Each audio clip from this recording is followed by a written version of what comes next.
Le massacre d'Oradour-sur-Glane, qui se tient le 10 juin 1944, 4 jours après le débarquement, est l'un des lieux de mémoire les plus douloureux de la libération de la France, qui pourtant en compte beaucoup. À cette occasion, la division allemande Das Reich, qui remonte du sud-ouest pour aller combattre en Normandie, circonscrit un village situé au nord-ouest de Limoges, Oradour-sur-Glane. 643 personnes périront, dont 353 femmes et enfants, avant que la division ne reprenne son parcours funèbre vers le nord. Ce qui est important, c'est de comprendre déjà le contexte. C'est une forme de réponse au harcèlement des maquis, à la manière dont les populations civiles françaises également, par leur sabotage, par leurs actions de harcèlement, pour essayer de ralentir la remontée des divisions allemandes vers le nord.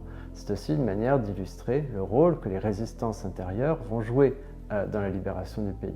Mais Oradour-sur-Glane n'est pas forcément un lieu d'où sont commandés les maquis. C'est un lieu qui abrite plutôt des réfugiés, républicains espagnols, population juive. La décision allemande, c'est aussi celle de faire un exemple, de faire peur.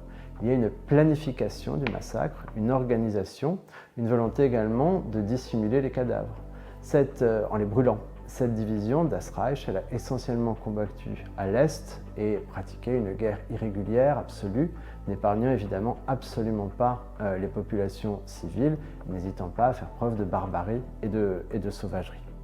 Mais c'est aussi l'après-Oradour qui va compter. En mars 1945, le général de Gaulle, alors chef du gouvernement provisoire de la République française, se rend sur les lieux en compagnie de survivants, en compagnie notamment du pasteur Chaudié.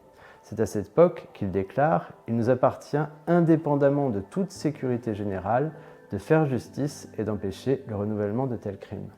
Pourtant, d'un point de vue judiciaire, le règlement n'apparaît pas avant le procès de Bordeaux en 1953. Le chef, le général Lammerding, vit en Allemagne, il ne sera pas extradé. En revanche, des sous-officiers, dont certains sont des malgré nous, des Alsaciens incorporés de force dans la SS, se trouvent devant la cour de justice. Les condamnations sont lourdes, 5 à 12 ans de travaux forcés, et se pose alors la question de la réconciliation nationale. Pour l'Alsace, il est impensable d'accepter que des gens ayant subi l'incorporation soient condamnés par la justice française.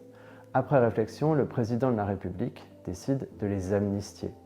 Évidemment, cette amnistie sera très durement ressentie en Haute-Vienne, à Oradour, à tel point que les représentants de l'État seront interdits de présence sur ces lieux de mémoire, avec une seule exception, qui sera faite en 1962 pour le général de Gaulle, au titre de son rôle de chef de la France libre.